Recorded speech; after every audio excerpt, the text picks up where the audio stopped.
हाँ जी, हम लोग पढ़ने वाले हैं, क्या पढ़ने वाले हैं? Punjab previous year question paper of 2021 2021 का जो क्वेश्चन पेपर था पंजाब का, पंजाब पीजीटी का, उसका जो स्टैटिस्टिक्स पोर्शन था, यानी कि स्टैटिस्टिक्स के जो क्वेश्चन थे, उसको हम लोग डिटेल में क्या करने वाले हैं? स्टडी करने वाले हैं। ठीक है जी। अगली बात, आप लोग मेरे को तो जानते ही हो, ठीक है, कि मैं नवीन ग्रोवर हूँ, ठीक है। एक बार जेआरएफ है, 3 बार नेट है, टोटल 4 बार है, ठीक है।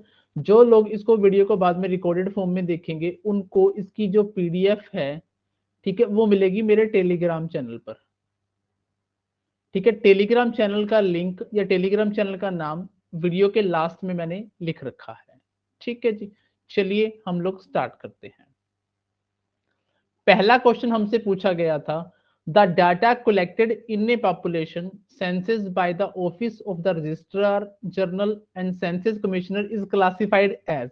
भी जो डाटा कलेक्ट किया जाता है पॉपुलेशन सेंसस के द्वारा, उनके ऑफिस के द्वारा, जर्नल रजिस्ट्रार के द्वारा या सेंसस कमिश्नर के द्वारा जो डाटा कलेक्ट किया जाता है, वो किस प्रकार का डाटा होता है, ठीक है। सबसे पहले तो हम लोग ये समझेंगे कि डाटा कितने प्रकार का होता है, ठीक है। हमारा जो डाटा है,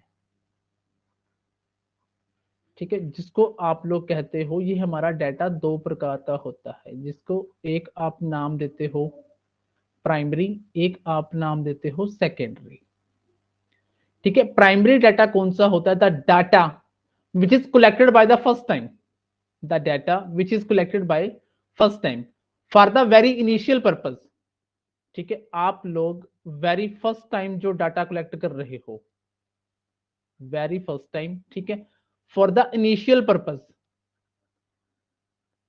फॉर द इनिशियल पर्पज, यानी कि आपके आरंभिक उद्देश्य के लिए, यानी कि स्टार्टिंग के उद्देश्य के लिए जो डाटा आप पहली बार कलेक्ट कर रहे हो, उसको हम लोग कहते हैं प्राइमरी डाटा, ठीक है। द ऑलरेडी कलेक्टेड डाटा, जो ऑलरेडी कलेक्टेड डाटा है, ठीक है, वो क्या कहलाता है? हमारा सेकेंडरी डाटा कहलाता है। द ऑलरेडी कलेक्टेड डाटा, इसको हम लोग क्या कहते हैं? सेकेंडरी डाटा कहते हैं, ठीक है जी। उसके बाद इन डाटा को कलेक्ट करने के हमारे पास क्या होते हैं? मेथड भी होते हैं, उसको हम लोग स्टडी करेंगे आगे। अब यहाँ पे जो सवाल पूछा है, data collected in a population census, अब सेंसस का मतलब है कि जनसंख्या काउंट करने वाले हैं, फॉर एग्जांपल जनसंख्या काउंट करने वाले हैं, क्या वो ऑलरेडी किसी का एग्जिस्टिंग डाटा यूज करेंगे? नहीं, वो हमारे घर घर आकर पहली बार for the very first purpose, उनका फर्स्टली जो उनका पर्पज होता है, डाटा को कलेक्ट करना होता है, पहली बार ही डाटा कलेक्ट करना होता है, तो इसका आंसर हमारा क्या आएगा? The primary data, data collected in a population, population में जो डाटा कलेक्ट किया जाता है बाय द सेंसस मेथड। अब आपको दो मेथड बताऊंगे, एक होता है सेंसस, एक होता है सैंपल। अब सेंसस मेथड वो मेथड होता है जिसमें each and every unit, each and every unit तो क्या किया जाता है? काउंट किया जाता है, उसको हम लोग बोलते हैं सेंसस मेथड, ठीक है। एक होता है सैंपल मेथड, सैंपल तो आपको पता ही है, जिसमें पूरे होल ऑफ द डाटा के बिहाफ पर, ठीक है, पूरे होल ऑफ द गोले के बिहाफ पर, छोटे से सैंपल के बिहाफ से के ऊपर के अकॉर्डिंग क्या लिया जाता है? डिसीजन लिया जाता है या फिर कंक्लूजन निकाला जाता है, उसको हम लोग सैंपल बोलते हैं। जब ईच एंड एवरी यूनिट को आप लोग काउंट करते हो आपकी पॉपुलेशन में, तो वो सेंसस मेथड होता है। तो data collected in A census method में जो आप डाटा कलेक्ट करते हो, वो वाला डाटा कौन सा होता है? प्राइमरी डाटा होता है, ठीक है जी।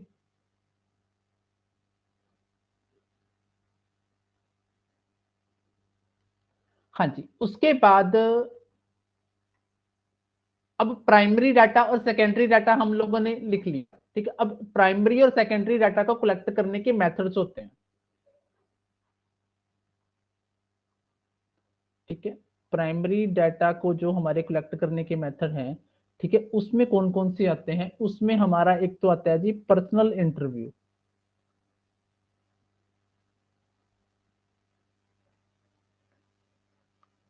ठीक है। सेकंड आता है direct oral, sorry indirect oral investigation,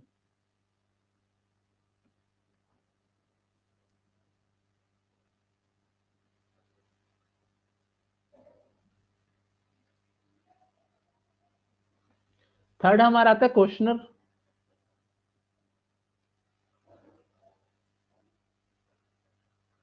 questionnaire, ठीक है। फिर आता है हमारा ऑब्जर्वेशन, ठीक है। नेक्स्ट आता है हमारा मेल्ड क्वेश्चनर, इसको मेल्ड क्वेश्चनर भी बोल देते हैं ऊपर वाले क्वेश्चनर को हम लोग, ठीक है। ये हमारे क्या है, प्राइमरी डेटा को कलेक्ट करने के मेथड है, ठीक है। पर्सनल इंटरव्यू में का मतलब क्या है, जब हम लोग प्राइमरी डाटा, पर्सनल इंटरव्यू का मतलब क्या है, मैंने आप लोगों में से कोई भी दो लोग उठाए, सामने बिठाया, उनसे जो भी मेरा वेरी फर्स्टली पर्पज है, जो भी मेरा आपसे डाटा कलेक्ट करने का पर्पज है, उनके बारे में मैं आपसे क्या कर रहा हूँ, डाटा कलेक्ट कर रहा हूँ, फेस टू फेस बिठाकर डाटा कलेक्ट कर रहा हूँ, ठीक है। तो वो क्या होगा, हमारा पर्सनल इंटरव्यू हो जाएगा। अब इनडायरेक्ट ओरल इन्वेस्टिगेशन का मतलब क्या है, कि जो मेरी मेन यूनिट है जिसके बारे में मैंने डाटा कलेक्ट करना है, वो अपने बारे में हो सकता है कि इंफॉर्मेशन देने में कैपेबल ना हो, ठीक है, वो अपने बारे में जानकारी ना दे पाए, ठीक है। जैसे फॉर एग्जांपल आप एक फैक्ट्री में गए, फैक्ट्री के लेबरर के बारे में आपने डाटा कलेक्ट करना है, तो वहां के मालिक से अपने, उनके जो लेबर है उनके बारे में आपने क्या कर लिया, डाटा कलेक्ट कर लिया, तो वो वाला मेथड कौन सा होगा, इनडायरेक्ट ओरल इन्वेस्टिगेशन होगा, ठीक है। आप सभी ने सावधान इंडिया सीआईडी देखा होगा, एक्सीडेंट होने के बाद सीआईडी वाले, या फिर चोरी होने के बाद, या फिर इवेंट होने के बाद, घटना घटने के बाद सीआईडी वाले आकर दूसरे लोगों से छानबीन करते हैं। वो डायरेक्टली चोर से तो नहीं पूछते भाई साहब चोरी कैसे की, थर्ड पार्टी से वो क्या लेते हैं, इंफॉर्मेशन गैदर करते हैं, ठीक है। तो वो हमारा क्या हो जाएगा, इनडायरेक्ट ओरल इन्वेस्टिगेशन हो जाएगा। थर्ड हमारा क्वेश्चनर हो जाएगा, क्वेश्चनर में आप क्या करोगे, शीट बना के भेजोगे, जिसमें मान लो ये 1 2 3 4 5 6 10 9 10 क्वेश्चंस बनाकर भेजोगे, ठीक है। इसको आप मेल करोगे, ठीक है। मेल करने का मतलब यहाँ पर क्या है, कि पिछले जमाने का मेल होता था, आप लोग पोस्ट करते थे, चिट्ठी डालते थे, ठीक है, और उसमें एक रिक्वेस्ट भी करते थे क्वेश्चनर में, कि भैया आप इस क्वेश्चनर को भर के हमें वापस करना, इसमें जो भी आप इंफॉर्मेशन डालोगे वो क्या रहेंगी, सीक्रेट रहेंगी, ठीक है, इसको डिस्क्लोज नहीं किया जाएगा। और आपने भी क्या करना है, एक जिम्मेवारी निभानी है, कि जो भी आपने क्वेश्चनर तैयार करना है, ठीक है, ऐसा नहीं कि आप लोगों ने साइन थीटा कोस थीटा के सम डाल दिए, जो भी आपने इंफॉर्मेशन लेनी है वो सिंपल सोबर पर्पज में होनी चाहिए, ऐसी इंफॉर्मेशन होनी चाहिए जिससे कि जो देने वाला है वो आसानी से अपनी इंफॉर्मेशन दे पाए, ठीक है। इसमें आप लोग एमसीक्यू टाइप क्वेश्चंस भी डाल सकते हो, ओपन एंडेड क्वेश्चन भी डाल सकते हो, जिसका आंसर वन लाइन फॉर्म में हो सकता है, तो ऐसा आपने क्वेश्चन तैयार करना है, ठीक है। अब आता है ऑब्जर्वेशन। अब ऑब्जर्वेशन तो आप सभी घर में हाउस वाइफ है, मदर्स है, अपने बच्चे को क्या देखते हो, ऑब्जर्व करते हो, ठीक है, वो खेल रहा है, वो लेट रहा है, वो घूम रहा है, वो दौड़ रहा है। अब इसी तरह आपका प्राइमरी डाटा कलेक्ट करने का जो मेथड है वो क्या है, ऑब्जर्वेशन है, ठीक है। अब दूसरी बात आती है हमारी सेकेंडरी डाटा की। जो सेकेंडरी डाटा के मेथड है वो दो प्रकार के होते हैं बच्चों, पब्लिश्ड अनपब्लिश्ड, जो पब्लिश्ड और अनपब्लिश्ड, ठीक है, जो पब्लिश हो चुके हैं और जो पब्लिश नहीं हुए। अब पब्लिश कौन कौन से हो चुके हैं, वो गवर्नमेंट पब्लिकेशन हो सकता है, कोई भी ट्रेड जर्नल हो सकती है, ठीक है। और क्या हो सकता है, हिस्टोरिकल और स्टैटिस्टिकल कोई भी मैगजीन हो सकती है,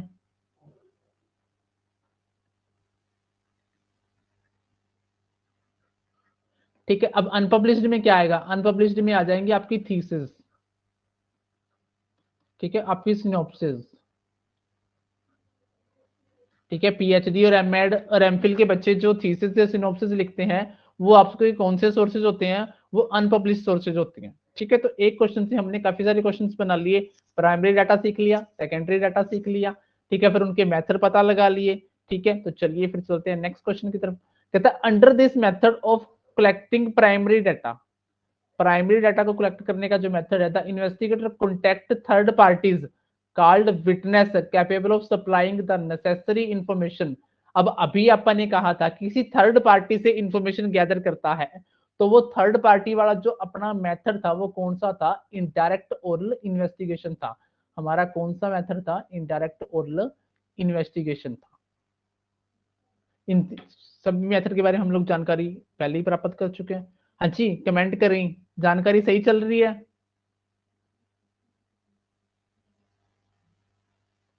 सभी को समझ में आ रहा है, यस, हाँ जी। नेक्स्ट क्वेश्चन हमारा आता है व्हेन क्वेश्चंस, ठीक है, जब हमारा जो क्वेश्चंस है ठीक है, आर कंस्ट्रक्टेड, जब क्वेश्चनर आप बना रहे हो, क्या बना रहे हो, क्वेश्चनर बना रहे हो, are constructed with the idea that the objectives is clear to the respondent, such questionnaires are called. अब एक सिंपल सी बात, समझने वाली बात है कि जब आप कोई क्वेश्चनर बना रहे हो तो आपके क्वेश्चनर का जो पर्पस है, ऑब्जेक्टिव है, वो आपका जो रिस्पोंडेंट है उसको क्या होना चाहिए, क्लियर होना चाहिए। जो भी आप क्वेश्चनर बना रहे हो, उस क्वेश्चनर को बनाने का मकसद क्या है, उसके पीछे आप क्यों उससे जानकारी लेना चाहते हो, it must be clear. Respondent के लिए वो क्या होना चाहिए, क्लियर होना चाहिए। तो ऐसा क्वेश्चनर क्या सा कहलाएगा, नॉन डिस्कस्ड कहलाएगा। अब नॉन डिस्कस्ड को तो आप थोड़ी सी लैंग्वेज में टेढ़ा समझोगे, ठीक है, डिस्कस्ड का मतलब होता है हिडन। भी कोई भी फैक्ट क्या होगा, हिडन नहीं होगा, कोई भी फैक्ट छुपा हुआ नहीं होगा, कोई भी फैक्ट क्या होगा, छुपा हुआ नहीं होगा, ठीक है, कोई भी फैक्ट हिडन नहीं होगा। क्वेश्चनर क्या होगा, क्लियर कट होगा, कोई भी ऐसी बात नहीं होगी आपके क्वेश्चनर में जो हिडन फॉर्म में हो, जो इंप्लाइड फॉर्म में हो। अब इंप्लाइड फॉर्म पता है आपको क्या होती है, कुछ बातें ऐसी होती हैं जो अंडरस्टूड होती हैं, भी वो होंगी ही होंगी। जैसे फ्रिज लेने जा रहे हो आप, अब फ्रिज लेने जा रहे हो तो ये अंडरस्टूड है कि भैया वो कूलिंग करेगा,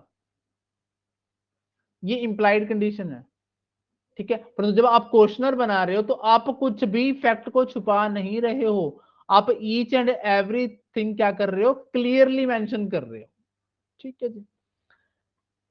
नेक्स्ट नंबर आता है हमारा, विच of the following is not a method of non probability sampling, यानी कि हमारा कंसेप्ट क्या आ गया, सैंपलिंग आ गया। चलो जी, अभी इसको अच्छे से मांझेंगे। सैंपलिंग, ठीक है, सैंपलिंग से पहले एक टर्म होती है बच्चों, पॉपुलेशन, ठीक है। पॉपुलेशन को आप लोग क्या बोलते हो, यूनिवर्स बोलते हो, ठीक है। अब मैं आपके सामने एक बड़ा गोला बनाऊं, ये पूरा बड़ा गोला आपका पॉपुलेशन है, ठीक है, ये पूरा बड़ा गोला क्या है, पॉपुलेशन, यानी कि जो होल ऑफ द यूनिट्स हैं, सारे की सारी यूनिट आपकी क्या कहलाती हैं, पॉपुलेशन कहलाती हैं या फिर यूनिवर्स कहलाती हैं, ठीक है। अब ये एक छोटा गोला है, ठीक है, मान लो ये पार्ट ऑफ पॉपुलेशन, मैंने यहां से काट के ये छोटा गोला बना दिया, तो पार्ट ऑफ पॉपुलेशन क्या कहलाता है, सैंपल कहलाता है। पार्ट ऑफ पॉपुलेशन कहलाता, क्या कहलाता है, सैंपल कहलाता है, ठीक है। जो पूरा होल डाटा है, होल डाटा का मतलब क्या है कि जितनी भी सारी की सारी यूनिट है वो आपकी पॉपुलेशन कहलाती हैं। पार्ट ऑफ पॉपुलेशन क्या कहलाता है, सैंपल कहलाता है, ठीक है। अब इस सैंपल को कलेक्ट करने की जो टेक्निक्स हैं, सैंपल को जो कलेक्ट करने की टेक्निक है, ठीक है, वो सैंपलिंग कहलाती है। सैंपल को कलेक्ट करने की जो टेक्निक है वो क्या कहलाती है, वो सैंपलिंग कहलाती है, ठीक है। अब आप सभी को पता है कि सैंपलिंग हमारी दो प्रकार की होती है। सैंपलिंग हमारी कितनी प्रकार की होती है, दो प्रकार की, प्रोबेबिलिटी और नॉन प्रोबेबिलिटी, ठीक है। कौन कौन सी होती है, प्रोबेबिलिटी और नॉन प्रोबेबिलिटी, ठीक है। जो हमारी सैंपलिंग है, ठीक है, इसको हम लोगों ने दो भागों में बांट दिया, प्रोबेबिलिटी, नॉन प्रोबेबिलिटी, ठीक है। अब प्रोबेबिलिटी में कौन कौन से आते हैं, प्रोबेबिलिटी में एक आता है बच्चों सिंपल रैंडम सैंपलिंग,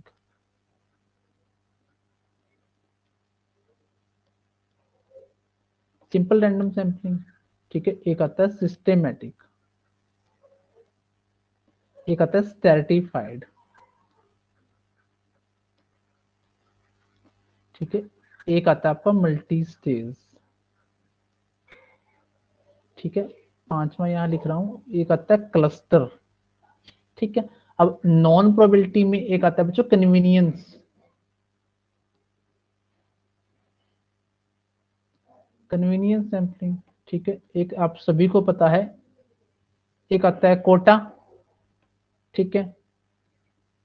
कोटा के बाद हमारा कौन सा आता है बच्चों, एक आता है स्नोबॉल या फिर जजमेंटल पहले, ठीक है। एक आता है स्नोबॉल, ठीक है। एक आता है एक्सटेंसिव, ठीक है। एक आपको छठा बता देता हूं आज, एक होता है कंसेक्यूटिव, जिसको आप कंजिक्यूटिव बोलते हो, ठीक है। ये हमारे क्या है, सैंपलिंग के मेथड है प्रोबेबिलिटी और नॉन प्रोबेबिलिटी। ठीक है, आप सभी को पता है प्रोबेबिलिटी सैंपलिंग वो सैंपल होती है जिसमें equal chances of being selection,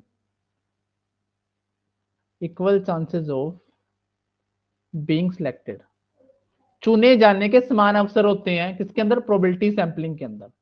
ठीक है, इसमें आप लोग कह सकते हो not equal chance of being selected, चुने जाने के समान अवसर नहीं होते। ठीक है, अब प्रोबेबिलिटी सैंपलिंग चुने जाने के समान अवसर रखती है, तो इसका आपसे एग्जांपल कोई पूछ ले तो वो होता है लॉटरी मेथड।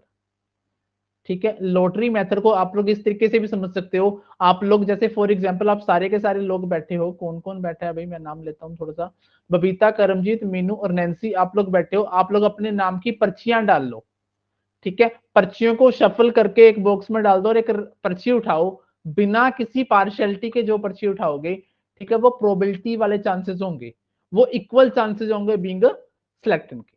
ठीक है, अगर आप उसमें कोई बाइजनेस कर लेते हो तो वो कौन सी प्रोबेबिलिटी कहलाएगी, नॉन प्रोबेबिलिटी कहलाएगी।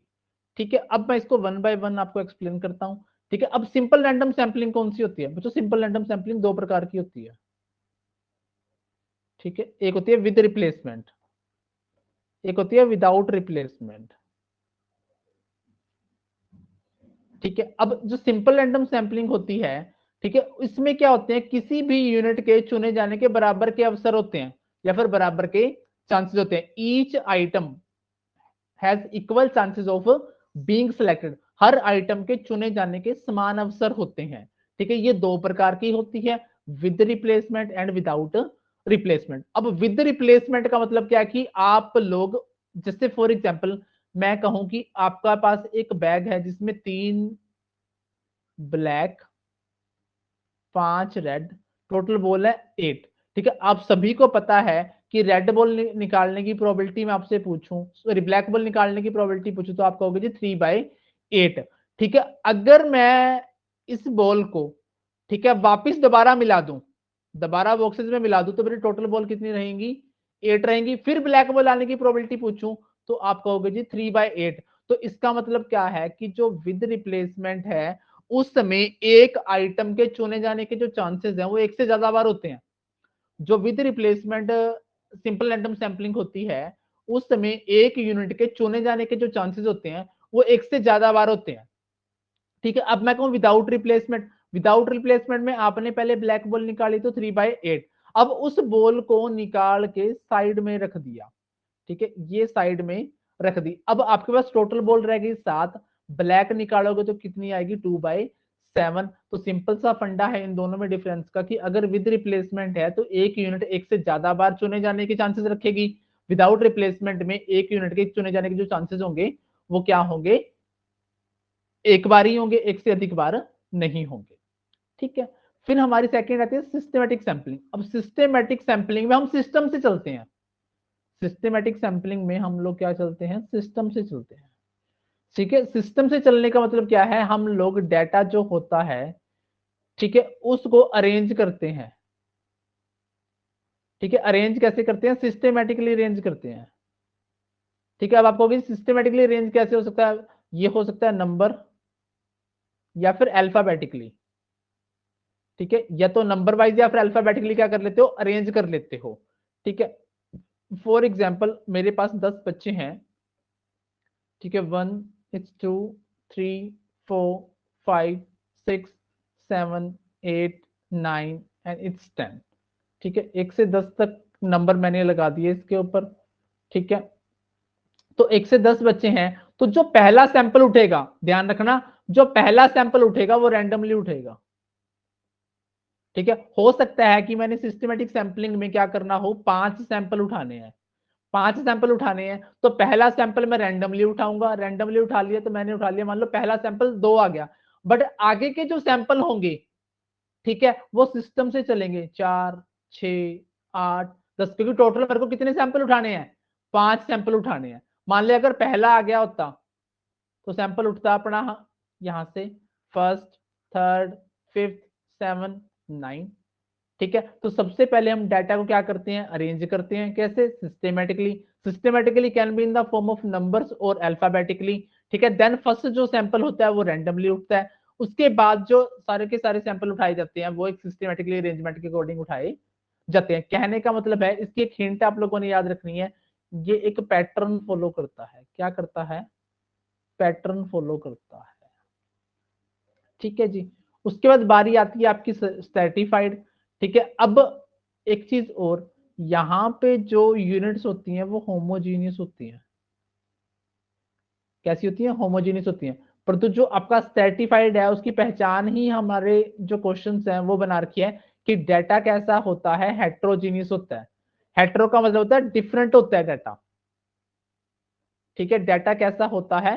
हेट्रोजीनियस होता है। जैसे फॉर एग्जांपल जो हमारा स्ट्रैटिफाइड है, जो हमारा स्ट्रैटिफाइड है, ठीक है, इसमें जो डाटा होता है वो पहले हेट्रो होता है। ठीक है। हेट्रो को आप लोग क्या करते हो? चेंज करते हो या फिर कन्वर्ट करते हो किसमें? होमो में। ये ध्यान रखना, ये खास बात है इस स्ट्रैटिफाइड सैंपलिंग की। डाटा हेट्रो होता है, हेट्रो को आप लोग कन्वर्ट करते हो होमो के अंदर। ठीक है। होमो में कन्वर्ट करने के बाद आप क्या बना देते हो? स्टार्टा बना देते हो। फिर इन स्टार्टा में से सैंपल उठाया जाता है। क्या उठाया जाता है? सैंपल उठाया जाता है। जैसे फिर मैं एक एग्जांपल लूं कि ये मेरा एक बॉक्स है, इस बॉक्स में मल्टीपल, प्लस, माइनस, डिवाइड, ये बॉक्स, ये सर्कल, ये ट्रायंगल, ये सारी बातें हैं। ठीक है। अब मैं क्या करूंगा? ये डाटा हेट्रो है, ये डाटा कैसा है आपका? हेट्रो है। इसको होमो में कन्वर्ट करूंगा। होमो में कन्वर्ट कैसे करूंगा? ऐसे कन्वर्ट करूंगा। होमो में कन्वर्ट कैसे करूंगा? इसमें सारे मल्टीप्लाई मल्टीप्लाई मल्टीप्लाई आ जाएंगे, इसमें सारे प्लस प्लस प्लस प्लस आ जाएंगे, इसमें माइनस माइनस माइनस, इसमें डिवाइड डिवाइड डिवाइड। ठीक है। इसमें सारे बॉक्सेस बॉक्सेस आ जाएंगे। ठीक है। ये एक और बना लेते हैं। ठीक है। इसमें सर्कल सर्कल सर्कल आ जाएंगे। ठीक है। ये अपना ट्रायंगल ट्रायंगल ट्रायंगल आ जाएंगे। अब एक बात बताओ मेरे को कि ये डाटा पहले हेट्रो था, अब ये डाटा कैसा है? होमोजीनियस बन गया। ठीक है। अब हर में से रैंडमली मैं क्या उठाऊंगा? सैंपल उठाऊंगा। जो ये मैंने बॉक्सेस बनाए हैं, इन सब बॉक्सेस को मैं क्या कहूंगा? स्ट्रैटा कहूंगा। क्या कहूंगा? स्ट्रैटा कहूंगा। ठीक है। हाँ जी। यहां तक की कहानी में किसी को कोई समस्या आई हो तो बोलिए,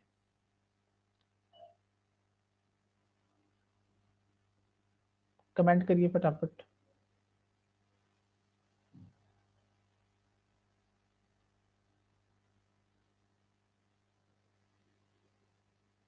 ओके, चलिए जी, आगे बढ़ता हूं। फिर भी किसी को कोई समस्या होगी तो लास्ट में सॉर्ट आउट कर लेंगे, कोई प्रॉब्लम नहीं है। हाँ जी। इधर ही मैं इसके सामने आपको लिख देता हूं क्लस्टर। ठीक है। क्लस्टर में भी डाटा हेट्रो होता है। क्लस्टर में भी डाटा हेट्रो होता है, परंतु उसको हम लोग होमो में चेंज नहीं करते। हम लोग होमो में चेंज नहीं करते। जैसे मैं कहूं कि ये मेरा बॉक्स है, फिर मैंने वही साइन ले लिए। ठीक है। मान लीजिए ये मेरा बॉक्स है। अब मैं क्या करूंगा? ये मेरा डाटा हेट्रो है। अब ये मेरा डाटा हेट्रो है, तो मैंने बताया था कि सारे का सारा जो पूरा बॉक्स होता है वो पॉपुलेशन होता है।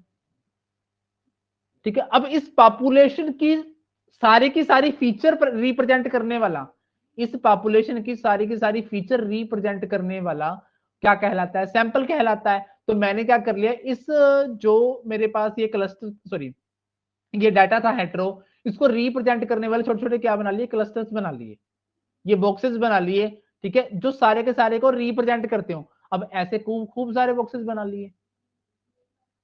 ठीक है। ये सारे के सारे बॉक्सेस क्या कर रहे हैं? ये पूरी पॉपुलेशन को रिप्रेजेंट कर रहे हैं। अब मैं क्या करूंगा? एक क्लस्टर को रैंडमली उठाऊंगा। मान लीजिए 4 क्लस्टर हैं, किसी भी एक क्लस्टर को रैंडमली उठाऊंगा और कंप्लीट एनुमरेट करूंगा। कंप्लीट एनुमरेट करके क्या करूंगा? सैंपल डिसाइड करूंगा। अब यहां पे हेट्रो था, हेट्रो में ही रख लिया, होमो में कन्वर्ट नहीं किया। यहां पे डाटा हेट्रो था, आपने पहले क्या कर लिया? होमो में कन्वर्ट कर लिया। ठीक है जी। अब तो नहीं बोलोगे स्ट्रैटिफाइड और क्लस्टर सैंपलिंग का डिफरेंस। नेक्स्ट हमारी आती है multi stage. Multi stage sampling वो सैंपलिंग होती है बच्चों जब आपकी सैंपलिंग प्रोसेस को काफी सारी स्टेजेस से होकर गुजरना पड़े, काफी सारी स्टेजेस से होकर गुजरना पड़े से। फॉर एग्जांपल आप इंडिया में एजुकेशन सिस्टम के बारे में आप लोग स्टडी करना चाहते हो। ठीक है, तो एजुकेशन सिस्टम के बारे में आप क्या करोगे, पूरे इंडिया को आप लोग क्या बांटोगे, स्टेट्स में बांटोगे, स्टेट्स को डिस्ट्रिक्ट्स में, डिस्ट्रिक्ट को तहसील में, सिटीज में, विलेजेस में, वार्ड्स में, तो पूरी लंबी सैंपलिंग प्रोसेस चलेगी। तो उसके थ्रू जो डाटा कलेक्ट करना है अपने, वो वाला मेथड अपना क्या कहलाएगा, मल्टी स्टेज सैंपलिंग कहलाएगा। ठीक है, इधर आते हैं कन्वीनियंस। अब कन्वीनियंस में आ जाएंगे आलसी लोग। नॉन प्रोबेबिलिटी सैंपलिंग क्या होती है, जिसमें सभी के चुने जाने के बराबर के अवसर नहीं होते। कन्वीनियंस में आ जाएंगे आलसी लोग। जैसे फॉर एग्जाम्पल हमें कह दिया जाए कि चलो यार नई फिल्म लगी है, उसका सर्वे करके आना है। ठीक है, आपका क्या करेंगे, चल यार पास लगते मॉल में गई, जो पहले 10-20 लोग आए उनसे बात की, ठीक है, अपना जो भी रिस्पॉन्स आया वो रिकॉर्ड करके घर को वापस आ गए।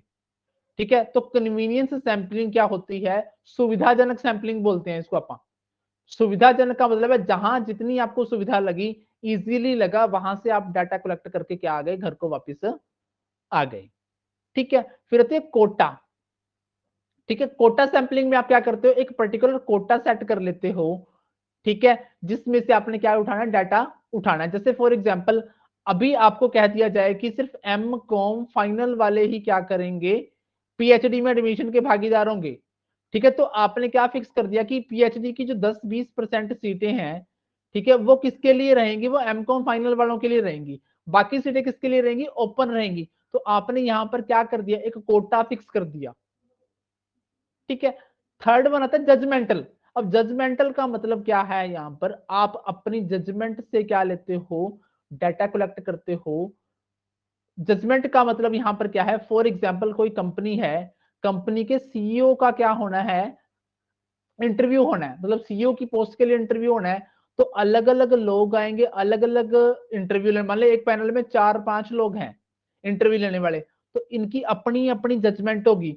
कोई सामने वाले की पर्सनैलिटी देकर अट्रैक्ट रहेगा, तो कोई किसी की शार्पनेस देकर अट्रैक्ट रहेगा। आप अपनी अपनी क्या देने वाले हो, जजमेंट देने वाले हो। ठीक है, नेक्स्ट हमारा आता है जी भैया स्नोबॉल। अब स्नोबॉल का मतलब होता है सैंपल फाइंड सैंपल। सैंपल जब सैंपल ढूंढे तो वो वाली सैंपलिंग हमारी कहलाती है स्नोबॉल सैंपलिंग। ठीक है, जब सैंपल अपना सैंपल ढूंढे तो वो स्नोबॉल सैंपलिंग। स्नोबॉल सैंपलिंग को हम लोग चेन सैंपलिंग, नेटवर्क सैंपलिंग भी क्या करते हैं, बोलते हैं। ठीक है, जब एक सैंपल से दूसरा सैंपल क्रिएट होता है, ठीक है, इसको न्यूक्लियर सैंपलिंग भी बोलते हैं। Nuclear sampling, network sampling, chain sampling, snowball sampling, जब सैंपल से सैंपल ढूंढा जाए वो स्नोबॉल सैंपलिंग कहलाती है। ठीक है, नेक्स्ट आती है एक्सटेंसिव।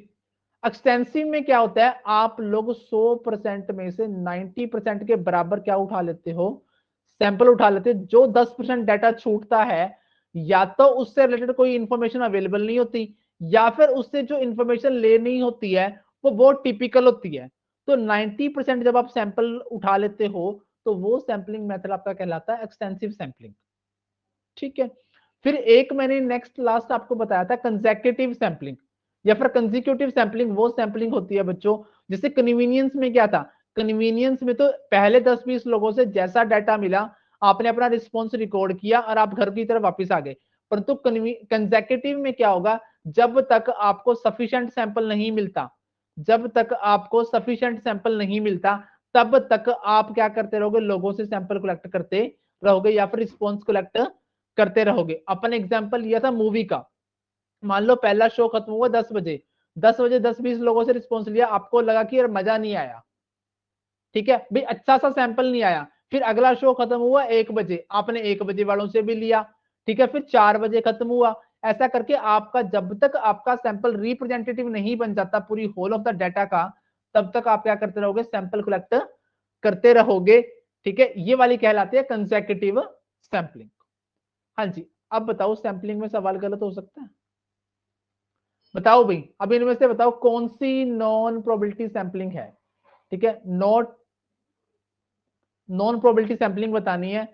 ठीक है, कौन से वाली नहीं है। ठीक है, तो क्लस्टर हमारी नॉन प्रोबेबिलिटी नहीं है, जजमेंट, कन्वीनियंस और quota all are non probability sampling. I hope इन सबके मीनिंग भी आपको क्या होंगे, वेरी वेल क्लियर होंगे। ठीक है जी, नेक्स्ट हमारा सवाल आ जाता है भैया, dash are those method of sampling in which each and every item in the universe has a known chances of being chosen in the sample। हर आइटम के, ईच एंड एवरी आइटम, हर item के चुने जाने के क्या हो, बराबर के अवसर हो, तो वो कौन सी सैंपलिंग होती है बच्चों, प्रोबेबिलिटी सैंपलिंग होती है, जिसके बारे में अपन अभी डिस्कस किया है। हाँ जी, under this of sampling a sample is formed by selecting one unit at random. मैंने बताया था कि स्टार्टिंग में हम पहला सैंपल जो रैंडमली उठाते हैं, ठीक है, फिर जो एडिशनल यूनिट उठाते हैं वो एक स्पेस्ड इंटरवल से या फिर एक पैटर्न फॉलो करते हुए उठाते हैं। Under this method of sampling, under this method of sampling a sample is formed by selecting one unit at random. एक सैंपल को आप रैंडमली उठाते हो and then selecting additional unit at equal interval या फिर by following a proper pattern, then which of the following sampling method is this one. ठीक है, वो कौन सा था, सिस्टमैटिक सैंपलिंग था। ठीक है, अभी अपन ने कहा था कि हम लोग पहला सैंपल उठाते हैं रैंडम, ठीक है, उसके बाद इक्वल इंटरवल पे या फिर प्रॉपर पैटर्न फॉलो करते हुए हम लोग उठाते हैं। हाँ जी, अब dash occur because the particular sample selected N imperfect representation. Imperfect representation वाला जो सैंपल होता है बच्चों, वो होता है रैंडम सैंपलिंग एरर। ठीक है, अब रैंडम सैंपलिंग एरर कौन सा होता है, ठीक है, ये मैं आपको थोड़ा सा बता दूं।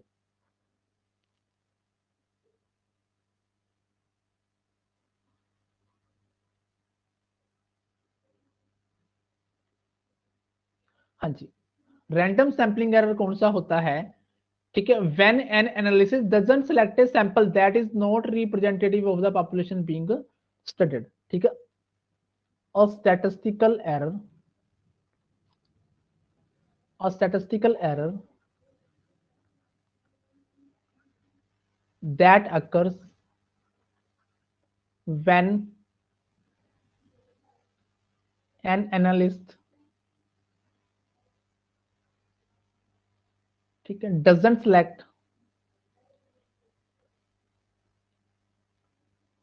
a sample that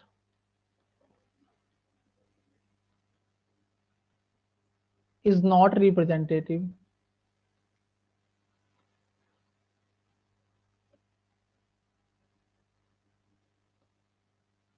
of the population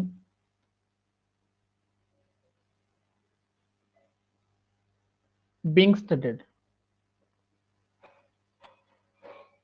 ये क्या कहता है कि जो स्टैटिस्टिकल एरर है या फिर रैंडम स्टैटिस्टिकल एरर है, वो ऐसा एरर है कि एनालिसिस, जो एनालिसिस करने वाला आदमी था, यानी कि जो व्यक्ति था एनालिसिस करने वाला, उसने जो सैंपल उठाया है वो आपकी जो पॉपुलेशन आप स्टडी कर रहे हो उसको रिप्रेजेंटेटिव नहीं करता। मतलब आपका सैंपल आपकी पॉपुलेशन को प्रॉपरली रिप्रेजेंट नहीं करता, तो वो वाला जो एरर है वो कौन सा एरर कहलाएगा, रैंडम सैंपलिंग एरर कहलाएगा। अब नॉन रैंडम कौन सा होगा, non random, random sampling error कौन सा होगा, ठीक है, ये सभी तरह चीजों में पाया जाता है। ये सर्वे कर रहे हैं तो भी हो सकता है, ठीक है, ये आप क्या कर रहे हो एडमिनिस्ट्रेटिव डाटा में भी हो सकता है। ठीक है, इसके होने के कई कारण होते हैं। ठीक है, हो सकता है कि जो आपका सैंपलिंग फ्रेम है, ठीक है, जो सैंपलिंग फ्रेम है वो क्या हो सकता है, इनकम्प्लीट हो, सैंपलिंग फ्रेम कैसा हो, इनकम्प्लीट हो। ठीक है, कुछ रिस्पोंडेंट हैं जो, some respondent may not accurately report data, may not accurately report data। हो सकता है कि आपका रिस्पोंडेंट आपको एक्यूरेटली रिपोर्ट ना कर रहा हो। ठीक है, हो सकता है नेक्स्ट जो डाटा है, ठीक है, मिसिंग हो कुछ रिस्पोंडेंट के लिए। ठीक है, मिसिंग फॉर सम रिस्पोंडेंट। ठीक है, ये क्या कहता है कि जो रैंडम सैंपलिंग एरर होगा, जब आपका सैंपल रिप्रेजेंटेटिव ना हो तब तो रैंडम सैंपलिंग एरर है।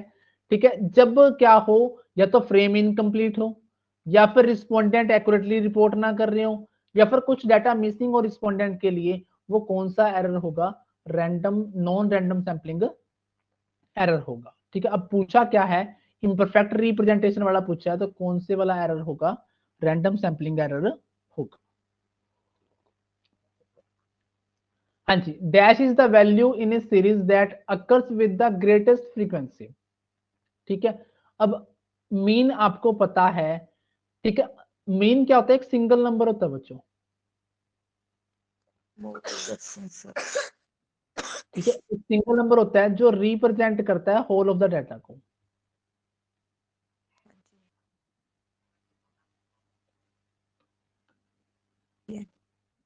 प्लीज माइक ना खोलें प्लीज, इट्स रिक्वेस्ट। मीन क्या होता है, एक सिंगल नंबर होता है जो होल ऑफ द डाटा को क्या करता है, रिप्रेजेंट करता है। मीडियन क्या होती है, आपकी मिड वैल्यू होती है। ठीक है, मोड क्या होता है, मोस्ट अकरिंग फ्रीक्वेंसी होती है।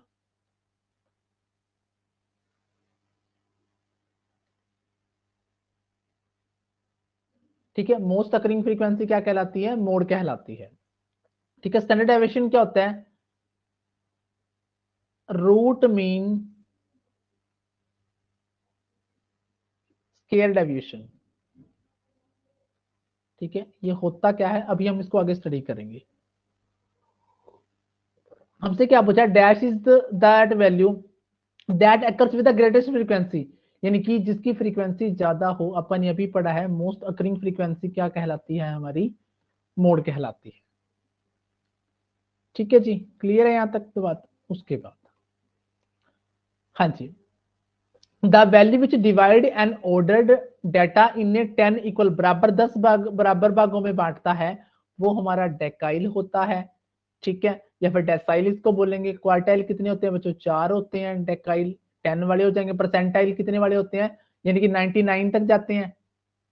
ठीक है, डेकाइल 10 बराबर भागों में बांटता है, ये क्वार्टाइल 4 बराबर भागों में बांटते हैं। परंतु हम लोग लेते कौन कौन सा, Q1 और Q3 यूज करते हैं। ठीक है, इसमें D1 से D9 तक यूज करते हैं। परसेंटाइल P1 से हम लोग P99 तक यूज करते हैं। ठीक है, अब आपसे पेपर में सवाल आ जाए कि which of the following percentile is equal to Q1, आपको ये पता होना चाहिए कि P25 is equal to Q1 के बराबर होता है। ठीक है जी, अब आपके जो ये निकालने वाले हैं, ठीक है, इसको अगर आप इंडिविजुअल सीरीज और डिस्क्रीट सीरीज में निकालें, ठीक है, तो क्वार्टाइल निकलेगा n+1/4 करके, ये Q1 है। Q3 निकलेगा 3 × n+1/4 करके। ठीक है, डेकाइल निकलेगा, मान लो D1 निकालना है तो n+1/10, मान लो D7 निकालना है तो n+1 बाहर 7/10, मान लो P1 निकालना है तो n+1/100, मान लो P20 निकालना है तो 20 n+1/100। ठीक है, ये तो था हमारा इंडिविजुअल और डिस्क्रीट सीरीज में। इसमें हम लोग क्या करेंगे, डाटा को अरेंज करेंगे असेंडिंग और डिसेंडिंग ऑर्डर में। ठीक है, देन हम लोग क्या करेंगे, कंक्लूड करेंगे। ठीक है जी, उसके बाद बारी आती है हमारी, dash is used where we want to compare the variability of 2 और मोर देन 2 सीरीज। ऑप्शंस हैं range, quartile deviation, standard deviation, coefficient of variation. सबसे पहली बात तो ये सारे के सारे क्या हैं, मेजर हैं डिस्पर्सन के। ये सारे के सारे क्या हैं, मेजर्स हैं हमारे डिस्पर्सन के। ठीक है, ओके, एक चीज और बता दूं मैं आपको छोटी सी, हाँ जी, एसडी को मैंने कहा, ठीक है, mean root mean square deviation, इसका मतलब क्या है, देखो आपके पास एक्स होता है, आप एक्स बार निकालते हो, अब एक्स माइनस एक्स बार कर दिया तो वो बन गया डेविएशन। ठीक है, आपने डेविएशन का क्या कर देना है, स्क्वायर कर देना है, फिर उसका सिग्मा लगा देना है, फिर उसको एन से डिवाइड कर देना है। तो ये किसका फॉर्मूला तैयार हो गया, स्क्वायर रूट लगा दोगे तो ये एस डी का फॉर्मूला तैयार हो गया। एस डी को आप डिनोट करते हो ऐसे, इससे डिनोट करते हो। ठीक है, एक्स बार को इससे करते हो, मीडियन को एम से, मोड को जेड से, और स्टैंडर्ड डेविएशन को इससे डिनोट करते हो। ये हमारा क्या है, एस डी का फॉर्मूला है। कौन से वाला फॉर्मूला है, ये डायरेक्ट जब एक्चुअल मीन से निकालेंगे। ठीक है, जब हम लोग निकालेंगे, किससे निकालेंगे, एज्यूम्ड मीन से निकालेंगे, तो sigma f d square upon n minus sigma f d by n सारे का होल स्क्वायर स्क्वायर रूट। ये किसका फॉर्मूला है, ये एज्यूम्ड मीन के थ्रू फॉर्मूला है। ठीक है, ये हमारे एस डी का फॉर्मूला है। हाँ जी, आगे बारी। ठीक है, अब ये सारे के सारे हमारे क्या हैं, ये हमारे डिस्पर्जन के मेजर हैं।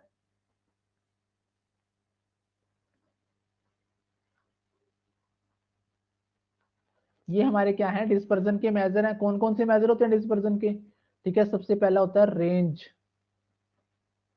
फिर होता है इंटर क्वार्टाइल रेंज, फिर होता है एस डी, फिर होता है एम डी, फिर होता है लोरेंज कर्व। लोरेंज कर्व से पहले तो कोफिशिएंट ऑफ वेरिएशन,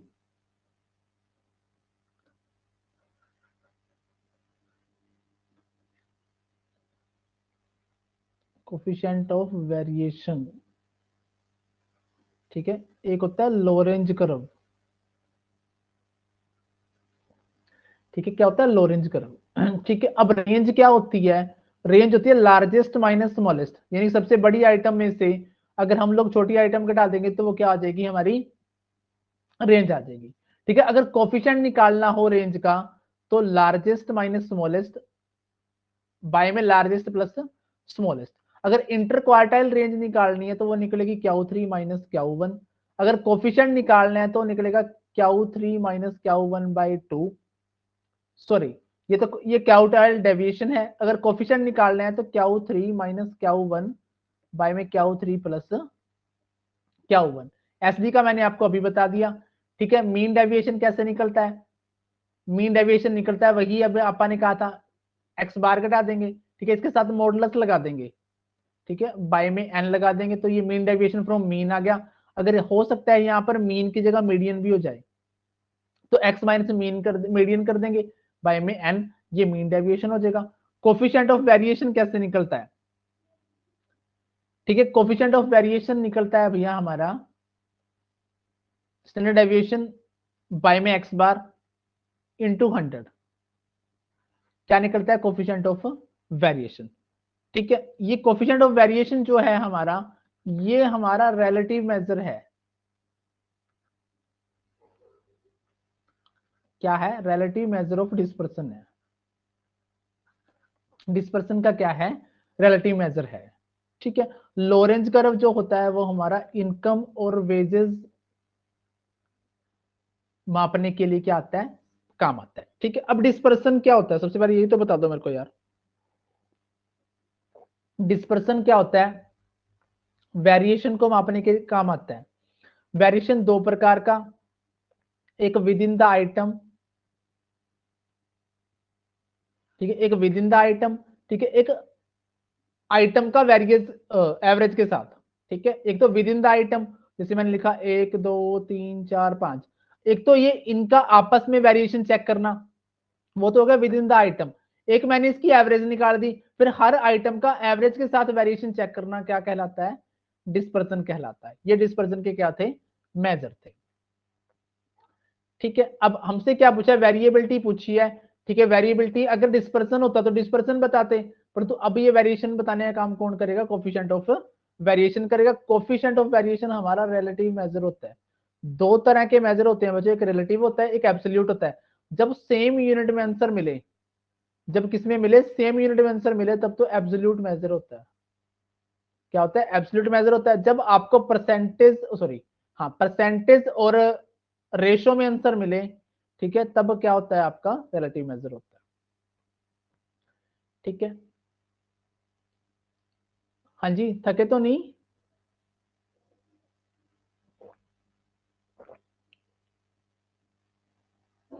चला जाए कंटिन्यू।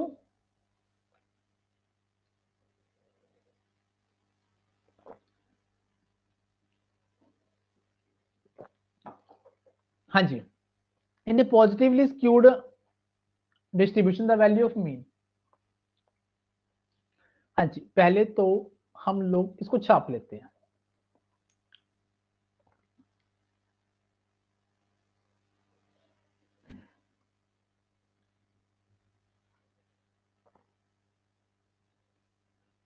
ठीक है, ये है आपका ये यहां से जाएगा।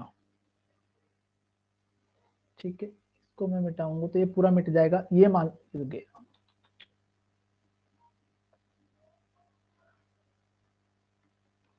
सारा ही गया। हाँ जी, ये जो हमारा ग्राफ है,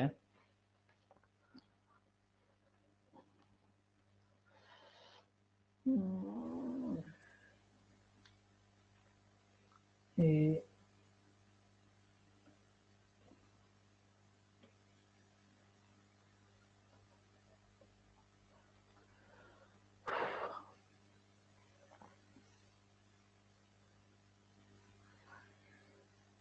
ठीक है, ये बेल शेप्ड बनेगा। ठीक है, तो ये जब बेल शेप्ड बनता है तो ये सिमेट्रिकल होता है। कैसा होता है? सिमेट्रिकल होता है। जहां ये सिमेट्रिकल होता है तो इसके दो बराबर भाग होते हैं। ठीक है, 50-50%।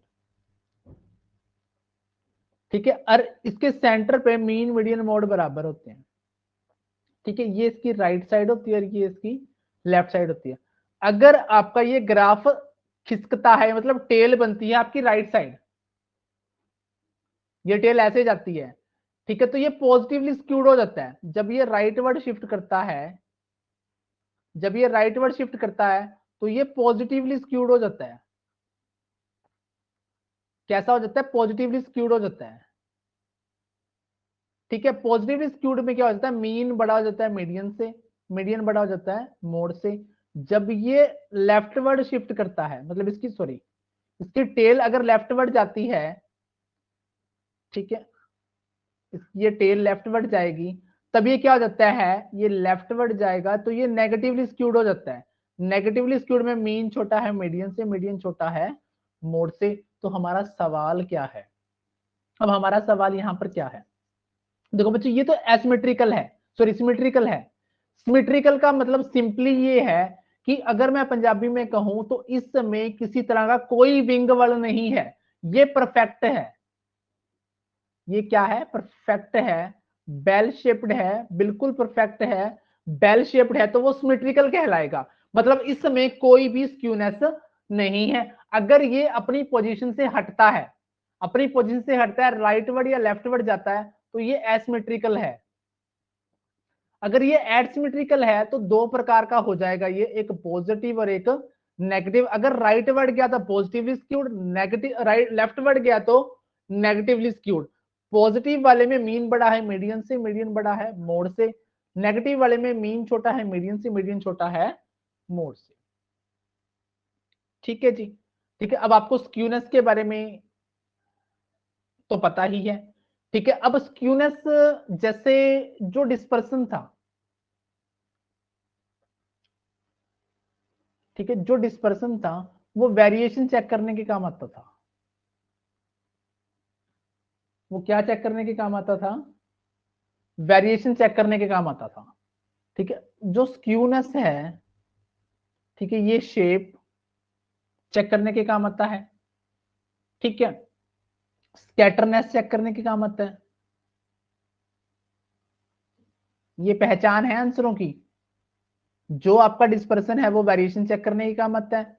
स्क्यूनेस, शेप, स्कैटरनेस या फिर direction of variation. Direction of variation पूछेगा तो आपने स्क्यूनेस कहना है, ओनली वेरिएशन पूछेगा तो आपने डिस्पर्सन कहना है। ठीक है, आपने क्या कहना है? ठीक है, डिस्पर्सन क्या करता है? वेरिएशन चेक करने के काम आता है। स्क्यूनेस जो है शेप, स्कैटरनेस या फिर डायरेक्शन ऑफ वेरिएशन चेक करने के काम आता है। अब आपसे क्वेश्चन में सवाल क्या पूछा है? In positively skewed distribution the value of mean क्या होती है? वैल्यू ऑफ मीन होती है भैया मैक्सिमम होती है। हाँ जी, स्क्यूनेस हमें क्या बताता है? अभी अपन ने पढ़ा है, डायरेक्शन ऑफ वेरिएशन बताता है। अभी तो पढ़ के आए आप। स्क्यूनेस क्या बताता है? डायरेक्शन ऑफ वेरिएशन बताता है। अकेली वेरिएशन बताता है आपका डिस्पर्सन। हाँ जी, कार्ल पियर्सन का कोफिशिएंट, स्क्यूनेस के फॉर्मूले की बात कर लेते हैं हम लोग। हाँ जी, फॉर्मूले जो होंगे, 3 लोगों ने फॉर्मूले दिए हैं, ठीक है। पहला दिया है कार्ल पियर्सन ने, एक बार, हाँ जी, 2 तरह के फॉर्मूले होंगे, एक एब्सोल्यूट फॉर्म में और एक रिलेटिव फॉर्म में।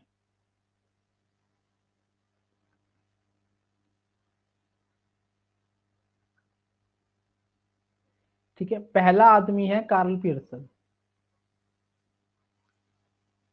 ठीक है। फॉर्मूला रहेगा मीन माइनस मोड, ठीक है। फॉर्मूला क्या रहेगा, मीन माइनस मोड, ये एब्सोल्यूट रहेगा। रिलेटिव पूछेगा तो mean minus mode by S D रहेगा, ठीक है। अब दूसरा फॉर्मूला इसका बनता है 3 × x बार माइनस मीडियन, 3 × x बार minus median by S T, ठीक है। ये फॉर्मूला कब लगाना है, when mode is ill defined,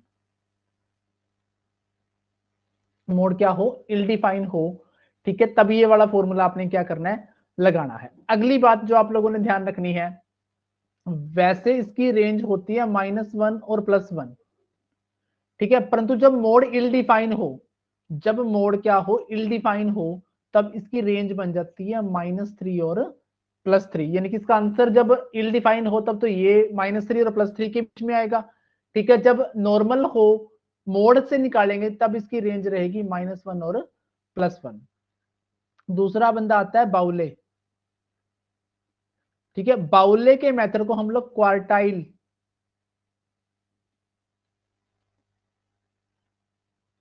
method of measuring skewness भी कहते हैं,